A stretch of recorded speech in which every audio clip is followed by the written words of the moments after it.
All right, so we have about 25 minutes, so I'm going to speak a little faster than the 30 minutes. Just kidding.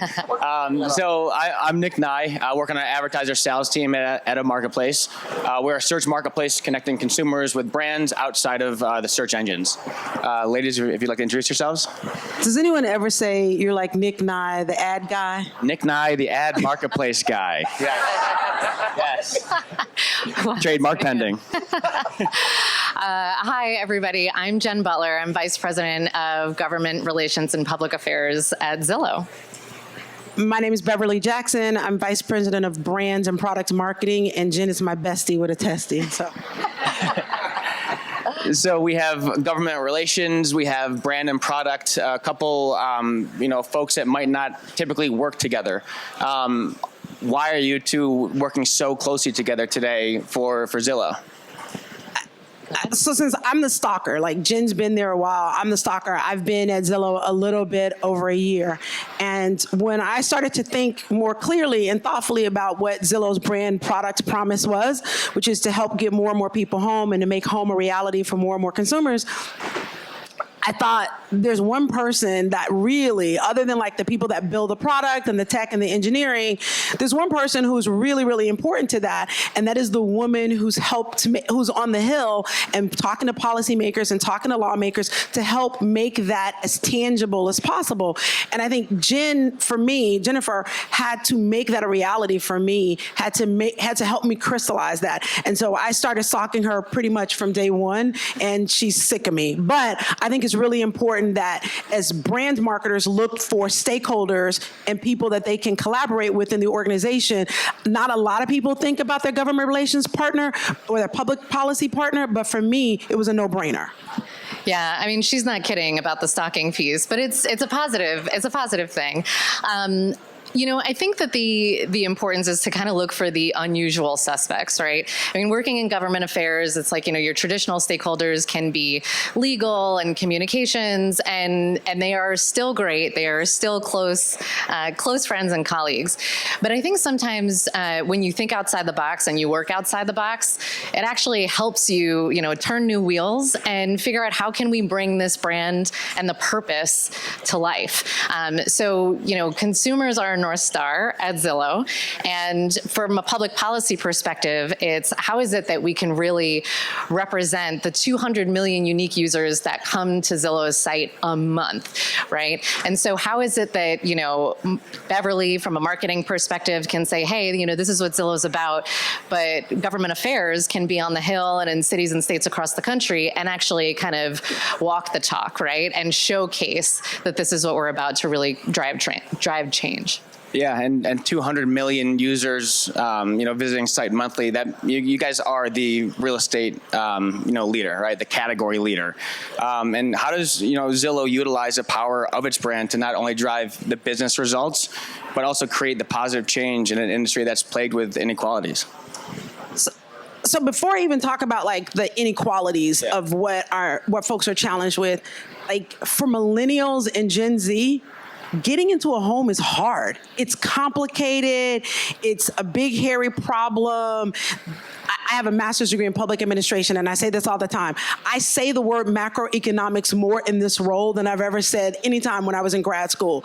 But it's really hard. There are lots of outside factors that make it difficult for us to sort of help prioritize that and crystallize that process for consumers. So we spend a lot of time educating. We spend a lot of time helping make the process, demystifying it for folks, right? Because these are consumers that are like, grew up in a digital and a technical age. They don't want to talk to you on the phone. They don't want to talk to their mama on the phone. So they certainly don't want to talk to a loan officer or a real estate agent on the phone. Like, people are bribing their kids to get them to talk to them. And so for us, it is making the product accessible, making the message direct and specific, understanding from the customer's perspective, first-time home buyers, understanding from their perspective how they're seeing this big, hairy thing that they're trying to solve for.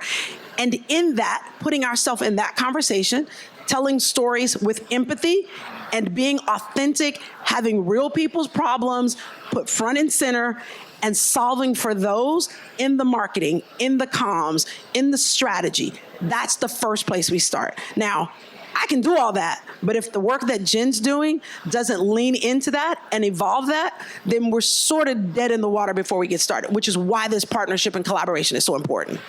Yeah, I mean, if you think about, so Zillow is 18 years old.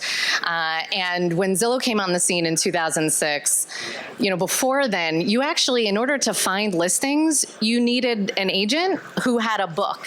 It's kind of like a phone book of real estate listings. They have no idea what a phone book is. Right? Exactly. It's a big fat book, tiny print. Hey Siri, what's a phone book? Exactly.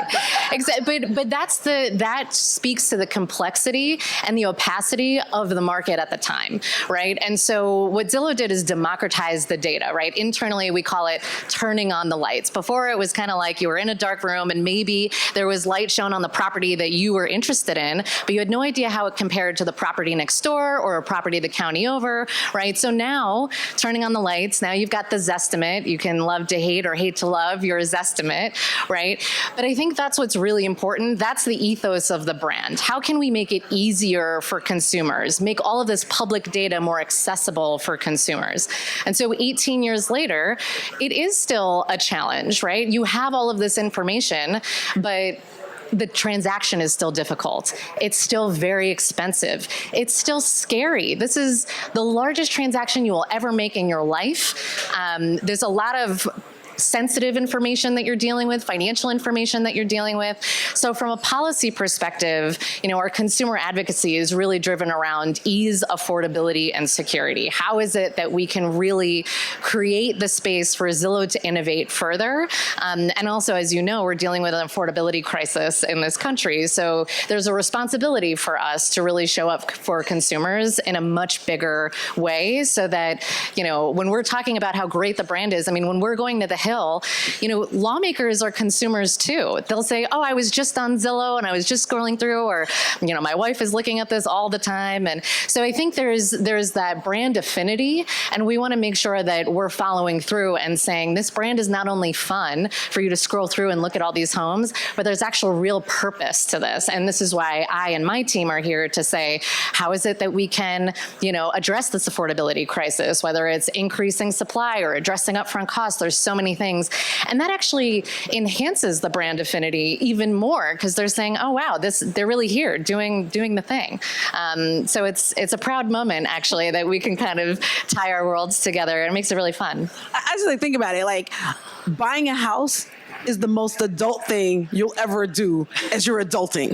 And so it's really a big lifestyle milestone moment, right? And so we have an obligation to you to help make it possible. Yeah. Yeah, and my fiance and I, we like to play the Zillow game, right? It's like, well, let's start looking around. What's in the neighborhood? Zillow surfing, I think, is another term for it. And really kind of going back to your motto, right? Making home a reality for more and more people. That's, working cross-collaboratively is what, your teams are essentially being able to do. So can we talk a bit about your collaboration, right? Pulling together the brand purpose and then leveraging it to the public policy and to drive meaningful change within the industry. I'm gonna let her talk about that because that one's like, you don't want me talking to politicians. That's what you don't want. Well, so here are some examples where this has come to life. So from a renting perspective, so by the way, so Zillow is in the renting, buying, selling, and financing arenas, right? And so, from a renting perspective, I mentioned upfront costs. So renters are having a hard time figuring out what the all-in costs of renting are, all the upfront fees, as well as your month-to-month rent payment. And so I don't know if you've also heard the White House has talked a lot about junk fees. And so my team is talking at all levels of government, federal, state, local. And as we were working with the White House, we were talking about, junk fees, upfront costs, all the fees that go into renting. And we got to the point where in July of last year, Biden was actually did a press conference and talked about Zillow showing up at the table. We have a cost of renting renting summary product that he was touting. And, it's probably, well, I was going to say it's less about the president. It's always about the president, right? But I think from a bipartisan perspective, it's really about when the administration is talking about your brand, that's significant reach, right? And so what is interesting here is I like to talk about three things. It's policy, products, and partnership, right? And so from this perspective, policy, we are talking about, what are policies going to look like now to address these upfront costs? And we've been lobbying from anything to application fees to also even in housing or in the for sale side, down payment assistance. So all these upfront costs we're actually advocating for. But then to tie it to an actual product, to not only lobby, but to say, while you are working on public policy, we also have a product that can help consumers in the meantime. And then we partnered with the administration to do that. So that's one example. It's also important to talk about fair housing. When we talk about all consumers, we also want to talk about higher need consumers, marginalized. I mean, there's a $3 trillion racial wealth gap in this country, 40% of which is attributed to housing. So there's a really significant responsibility for us to show up in that space. And in September of last year, we were at the Congressional Black Caucus's annual conference, and we talked about the legacy of redlining and, both the history and how it continues to show up today.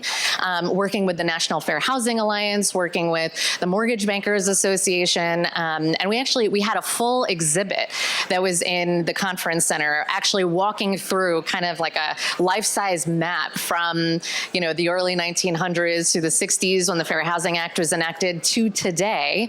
And we were working with lawmakers, we were working with other people. I mean, so many people come in for the Congressional Black Caucus. And people were saying it's really impressive that Zillow is here. First, we had no idea that Zillow was doing this work. So it's important, I think everyone understands the brand. I think we have more work to do to showcase what are we actually doing behind the scenes. I kind of don't want to be behind the scenes anymore. I want to tell everyone about all the great things that we're doing. But I think, it takes a village. Like I can talk about how great Zillow is, but it's really about when you're showing up, even showing up here. I mean, I think I heard the introduction saying, that we're going to make a significant pivot and talk about public policy. I mean, it can sound daunting, but how is it that we can make it more approachable, more within arm's reach? Because when it comes to advocacy, all of us really need to be at the table and advocate for what it is that we need. So you see how she became stalked by me? Because you talked about this very early on, right? It's like those stories. I knew about the Congressional Black Caucus thing, and I'm like a Hill rat. Like I worked on the Hill for a long, long time, degree in public administration and the like. But I had friends who were calling me like, oh my God, the thing that you guys did during Congressional Black Caucus around redlining was so dope. Like, are you involved in that? And I was like, no, I'm not, but now I will be. Because those are real stories of real people. And when you start, like, part of the reason why I took this job was because I believe so strongly in what home means to people. So I believe that home offers an opportunity for women for financial independence. For people of color, home means safety. It means an opportunity to create generational wealth. So you're talking about the wealth gap in this country, the $1 trillion plus wealth gap. That wealth gap lives on the side of people that look like me. And so to have an opportunity to be a brand advocate and a brand steward and to tell stories on a national level that is so tapped into and leaned into real people's lives, opportunity of a lifetime, partnership of a lifetime. And Jen talks about partners and partnership. So it's one thing about who we partner with in sort of like a political setting and which lawmakers we work with and all of that. But I also have a very heavy responsibility about what other brands we partner with. We can't be who we are and just partner with anybody who's unethical, who doesn't treat their customer with regard, who doesn't understand that customer journey, who's not trying to solve real problems, because we're not a frivolous company. I know that it seems like everybody gets a glass of Chardonnay and they put their feet up after the kids are in the bed and they indulge in a little real estate porn on their iPad. But what we're doing is really, really important. And so I want to not get us past the idea that you're just searching and looking for a house that isn't accessible to you, that's not attainable for you. But I want you and your fiance to find the right neighborhood for your dog, Fred. I want you to be able to walk to get a coffee. I want you to be able to walk and find your favorite barber so that your beard is always fresh and your cut is always on point. Stop it. You know, there's a Lululemon store and a Soul Cycle place within walking distance. Like, I want that for you, and I want that for your life. That's not even your life, I know, but I'm just saying, in my head, that's the life you have. Not that I've thought about your life like that. But I haven't even done that. I want this for you, Nick. I want this for you. But that's the way when we talk about turning the light on creating data democratization, data integrity, securing people's data, but also who we partner with. We talk about putting the customer at the point, centered in the journey. The customer's our North Star. We can't just say that. That can't be a tagline. That can't be like a bullet. It has to be how we show up. Yeah, and to your partnership point, right? Are they aligned with your brand purpose, right? And Beverly, for you, how do you actually tie those back to data, to KPIs, to performance-driven marketing? So we are the most performance-driven marketing company I've ever worked for. Like, data is real. I tell this story, and I've been the brand innovator in South by like lots of times, and I've been on stages where I've said, I am a data-led marketer. Yes, I am. I thought I was data-led. I was probably data-inspired. Zillow we have so much information, and we use it to ensure that what we're putting our money behind is actually effective. We think about every decision purposefully. And so when people are trying to sell me things, we're trying to sell our team stuff, a lot of times they think we're being difficult or being coy. We're in some little cat and mouse game with them. I'm really not. I have to make sure that what I buy with our marketing dollars will actually drive the results as intended. When you're in an organization where your founders are still in-house, like our founders are there every day, like in the trenches with the teams, helping to solve these problems, to create products that make sense, to deliver stories that live out to their vision, that becomes really important. And so everything we do, I've never worked with so many data scientists in my life. And I worked in a gaming company, I worked in a gambling company where people are like creating algorithms in their head in real time on the fly. But when we think about every piece of data, we think about every part of our marketing spend, we think about every initiative as an opportunity to help get us closer to the audience we need to reach. Because we're not talking, we got 220 million people, but we need to find those first-time home buyers who are intent on moving, and whether they're a renter, because home looks different for everybody. Sometimes it looks like a trailer, sometimes it looks like a condo, sometimes it looks like a room within someone else's house, and sometimes it's a McMansion. Whatever that home looks like for you, I gotta find you with the right data, the right message, the right product that solves that problem for you. And I can't swing at that and miss. I gotta get that exact. Yeah, and how do you get that exactly? How